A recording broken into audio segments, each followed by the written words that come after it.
السلام علیکم ناظرین، آپ دیکھ رہے ہیں ڈرامہ سیریل بے رنگ۔ جیسا کہ آپ نے دیکھا کہ فری نے بلاخر اپنی ضد منوا ہی لی، رو دھو کر جیسے بھی صحیح، لیکن اس نے اپنی ضد منوا لی اور اس نے فخر کے ساتھ شادی کر لی۔ لیکن اس کی شادی سے اس کی ماں تو بالکل بھی خوش نہیں ہے اور نہ ہی باقی گھر والے ہیں۔ بلاخر اس کی فہد کے ساتھ شادی ہو جاتی ہے اور جیسے ہی شادی ہو کے فہد کے گھر جاتی ہے تو فہد کی ماں اسے تانے مارنا شروع کر دیتی ہے اور بہت ٹھنڈے دل سے اس کا استقبال کرتی ہے اور اسے کہتی ہے کہ تمہاری ماں نے تو ایسے جیسے کوئی بوجھ سر سے اتار دیا کہ بیٹیاں ایسے بیاہی جاتی ہیں۔ فری ان تمام باتوں کو سن کر بہت دکھی ہو جاتی ہے، لیکن وہ جیسے ہی اپنے روم میں جاتی ہے تو وہ اور بھی دکھی ہو جاتی ہے اور رونا شروع کر دیتی ہے، کیونکہ اس کا روم بالکل بھی ڈیکوریٹ نہیں کیا گیا، جس پہ وہ فہد کو پیسے نہ ہونے کا طعنہ دیتی ہے، لیکن پھر فوراً ہی بات کو گھما بھی دیتی ہے۔ دوسری طرف آخرہ بیگم ہے جو فری کے شادی کے بعد بہت ڈسہارٹ ہو جاتی ہیں، لیکن دردانہ کی باتوں میں آ کے وہ پھر سے ویسی ہی بن جاتی ہیں۔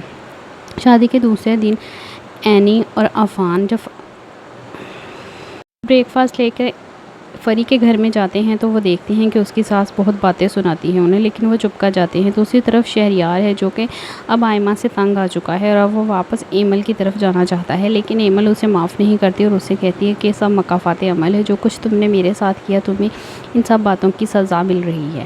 اینی اور عفان جب فری کے گھر میں جاتے ہیں تو فری کی ساس انہیں باتیں سناتی ہے، جس پہ وہ چپ کر جاتے ہیں اور فری کو لے کر گھر آ جاتے ہیں۔ فری جیسے ہی گھر میں آتی ہے تو فاخرہ بیگم ہنگامہ شروع کر دیتی ہے۔ دوسری طرف فری کی ساس ہے جو کہ ہر ایک آئے گئے کو باتیں سناتی ہے۔ وہ فری جب گھر میں آتی ہے تو فاخرہ اسے کہتی ہے کہ اگر تو ایک دو دن کے لیے آئی ہو تو واپس چلی جاؤ، اگر ہمیشہ کے لیے آئی ہو تو رک جاؤ، جس پہ فری فہد کو فون کرتی ہے اور اسے کہتی ہے کہ مجھے آ کے فوراً لے کے جایا جائے، لیکن فری کی ماں کہتی ہے کہ فہد کو اندر نہیں آنے دیا جائے۔ جب وہ اندر آتا ہے تو وہ تمام لوگوں کی ٹکا کے بےعزتی کرتا ہے اور وہ عفان کے سامنے سب لوگوں کو برا بھلا کہتا ہے، جس پہ آئمہ اگر بولنا چاہتی ہے تو فری اسے بری طرح ٹوک دیتی ہے۔